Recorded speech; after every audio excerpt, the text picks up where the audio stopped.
নমস্কার বন্ধুরা, আজ তোমাদেরকে আমি যে ভিডিওটি দেখাবো সেটা হচ্ছে মিঠুন চক্রবর্তী। তিনি বিজেপির যে পরিবর্তন যাত্রা হচ্ছে সেখানে ভাষণ দিতে গিয়েছেন চন্দননগরে। সেখান থেকে তিনি বাংলাদেশিদের উদ্দেশ্যে একটা বিরাট ভাষণ দিয়েছেন এবং একটা দুর্দান্ত ভাষণ দিয়েছেন। সেই ভাষণটি আজকে আমি তোমাদেরকে শোনাবো। সেখানে তিনি বলেছেন যে কোনো মাইকা লাল বাংলাকে বাংলাদেশ বানাতে পারবে না। তো কি বলেছে পুরো ভাষণটা আমি তোমাদেরকে দেখাবো, চলো শুরু করা যাক। কিছুদিন ধরে আমার মনের মধ্যে একটা উচ্ছ্বাল তরঙ্গ চলছে। মনটা ভালো নেই। কেন নেই সেটা হলো এই জন্যই যে আমি কি এখনো পশ্চিম বাংলায় আছি না বাংলাদেশে আছি।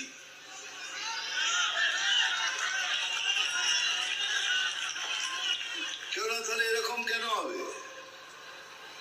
ওখানে কেউ হারমোনিয়াম কেড়ে নিচ্ছে, দোকানে একটা বাচ্চা মেয়েকে মায়ের গান করার জন্য তাকে বাধা দেওয়া হচ্ছে। মায়ের গান করাতে বাধা দেওয়া হচ্ছে।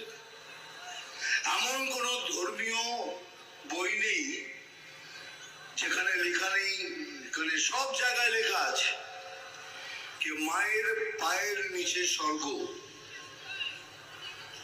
মাকে पैरों तले जन्नत है। আবার তাই যদি হয় তাহলে মা সাম্প্রদায়িক হলো কি করে?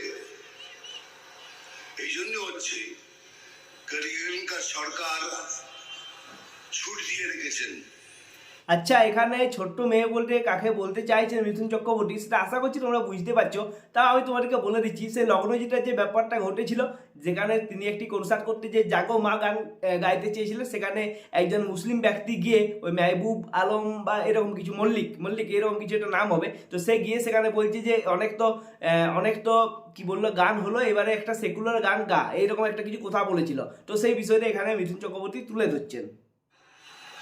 আমরা কিন্তু বারবার বলছি আমরা মুসলমানদের খিলাফ নই, আমরা ভারতীয় মুসলিমদের এগেনস্টে নই, আমরা ওই মুসলিমদের এগেনস্টে যারা ভারতের ক্ষতি করতে চায়।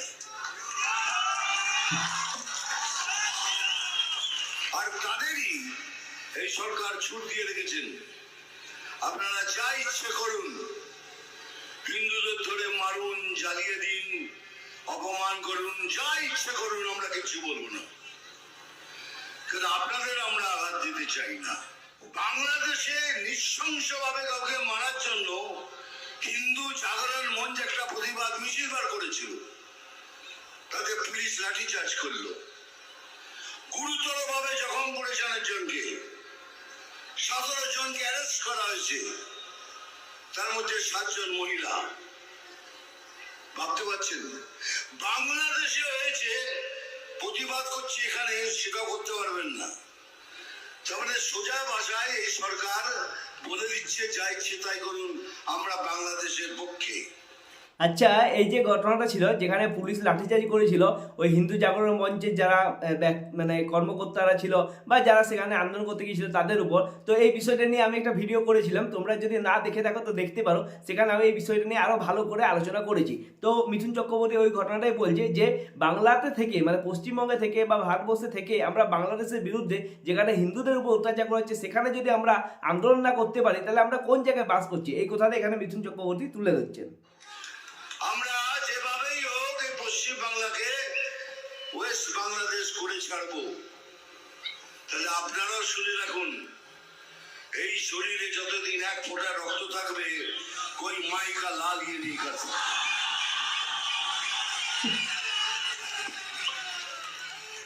আর সেদিন আসছে, খুব তাড়াতাড়ি আসছে। আপনাদেরও বলে রাখি, যে যেভাবে আপনাদের সাথে ব্যবহার করবে ঠিক সেইভাবে তাদের ব্যবহারের উত্তর দেবেন। তা নাহলে এরা সোজা হওয়ার লোক নয়, এরা তো দুর্নীতি করবে। এরা তো ওরা জীবনে যখন পয়দা হচ্ছে, জন্ম নিচ্ছে, ওদের তোদের ঘরে আর একটা দুর্নীতি জন্ম করেছে, এখন এই জায়গায় দাঁড়িয়ে রয়েছে।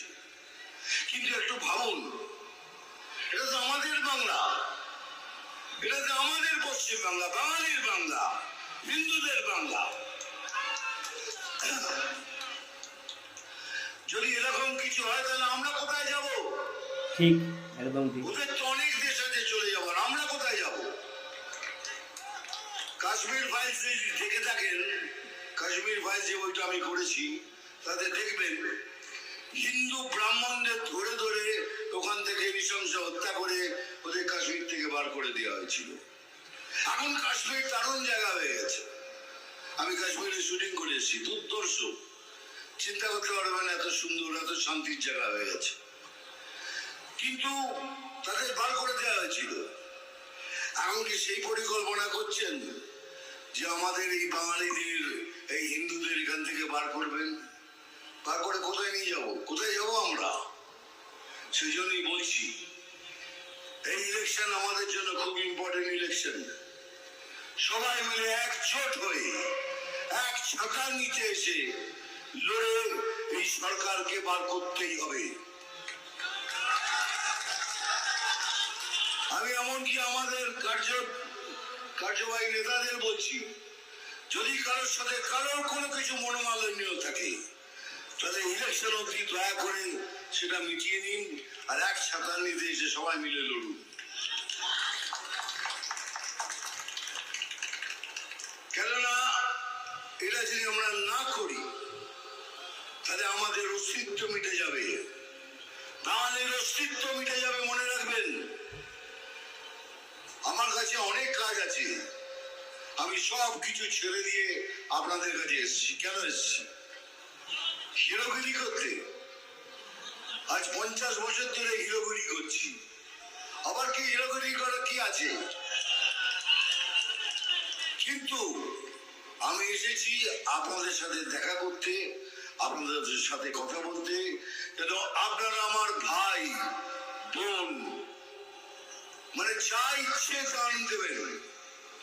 আমি আপনাদের মতো একজন, আপনাদের কাছে এসেছি কথা বলার জন্য, আপনাদের বোঝাবার জন্য। এই জন্য আমি সবাইকে অনুরোধ করছি, যদি কমিউনিস্ট পার্টির মধ্যেও কেউ হিন্দু থাকেন, যদি হিন্দুত্বকে বিশ্বাস করেন, আপনারাও আসুন। কংগ্রেসকেও বলছি আপনারাও আসুন। তৃণমূলের মধ্যেও যদি কারোদের কোনো বিভেদ থাকে সেই হিন্দুদের, তারাও আসুন। আমরা একসাথে মিলে একসাথে ভোট করে এই সরকারকে এখান থেকে তাড়াই। আর এবারে তৃণমূল সরকারের পতন নিশ্চিত, এটাও লিখে রাখুন। আচ্ছা, তাহলে তোমরা পুরো ভিডিওটা দেখলে। মিঠুন চক্রবর্তী যে কথাটা বললো সেটাও কিন্তু তোমরা শুনলে। সে পুরো ডাইরেক্ট বলে দিচ্ছে যে কোনো মাইকা লাল বাংলাকে বাংলাদেশ বানাতে দেবে না। মানে এখানে মিঠুন চক্রবর্তী ডাইরেক্ট বলে দিলেন বাংলাদেশে যে ঘটনাটা হয়েছে সেটাকে তো তিনি সমর্থন করেনই না, যে নৃশংস ঘটনাটা ঘটেছে, তো তার বদলা তো এখানে হবেই। কারণ তারা বিজেপির থেকে নানা জায়গায় আমরা দেখতে পাচ্ছি আন্দোলন করা হচ্ছে। ডেপুটি হাই কমিশন থেকে শুরু করে বাংলাদেশের যে হাই কমিশন আছে সেখানেও পর্যন্ত আন্দোলন করা হচ্ছে। আমিও এই টপিকটা নিয়ে একটা দুটো ভিডিও করেছিলাম। একটা ভিডিওতে দেখছি একজন মুসলমান ব্যক্তি, আমার মনে হয় সে যতদূর সম্ভব বাংলাদেশেরই হবে, সে আমাকে কমেন্ট করেছে যে এইরকম হাল তোরও হবে, সাবধানে থাকিস ভাই। মানে বুঝতে পারছি কতটা গায়ে লেগেছে এই বিষয়টা দেখে। আমার তো মনে হচ্ছে যে আমার ভিডিওটা ঠিক জায়গাতে গিয়েছে, সেই জন্যই এরা এরকম কমেন্ট করছে। তো তোমরা যদি দেখতে যাও কমেন্টটা দেখতে পাবে। আমার যে এই দীপু দাসের ঘটনাটা নিয়ে যে ভিডিওটা বানিয়েছিল সেখানে ওই কমেন্টটি ওই ছেলেটি করেছে। তো এরপর যেটা আমি তোমাদের বলছিলাম, এই মিঠুন চক্রবর্তী কি বললেন যে সবাইকে, যত হিন্দু ব্যক্তিরা আছে মানুষেরা আছে সবাইকে জাত ধর্ম কি দল করে সব কিছু ভুলে এখন এইবার বিজেপিকে ভোট দিতে হবে। কেন? কারণ তিনি সংগঠন করতে চাইছেন তার দলকে। কারণ তিনি এসছেন পরিবর্তন সংকল্প যাত্রা নিয়ে, ঠিক আছে, চন্দননগরে, সেখানে তিনি এই কথাগুলো বলছেন। আর আমি তোমাদের পুরো বক্তব্যটা শোনালাম। এখানকার মূল যেটা বিষয় সেটা হচ্ছে বাংলাদেশকে যে বার্তাটা দিলেন যে কোনো মাইকা লাল বাংলাকে বাংলাদেশ বানাতে পারবে না। আর এই বক্তব্য শুনে পুরো জায়গাতে মানে সবাইকার মধ্যে একটা শিহরণ জেগে উঠেছিল এবং মানুষের উল্লাসটা তোমরা সেখানে দেখতে পেয়েছিলে, উচ্ছ্বাসটা দেখতে পেয়েছিলে। তো মিঠুন চক্রবর্তীর এই বক্তব্য তোমাদের কেমন লাগলো অবশ্যই কমেন্ট করে জানাও। ভিডিওটা যদি ভালো লাগে ভিডিওটা অবশ্যই লাইক করো, শেয়ার করো, চ্যানেলটা সাবস্ক্রাইব করো, ছোট্ট চ্যানেলে একটু সাপোর্ট করো, সাবস্ক্রাইব করো। দেখা হবে নেক্সট ভিডিওতে, ততক্ষণের জন্য নমস্কার।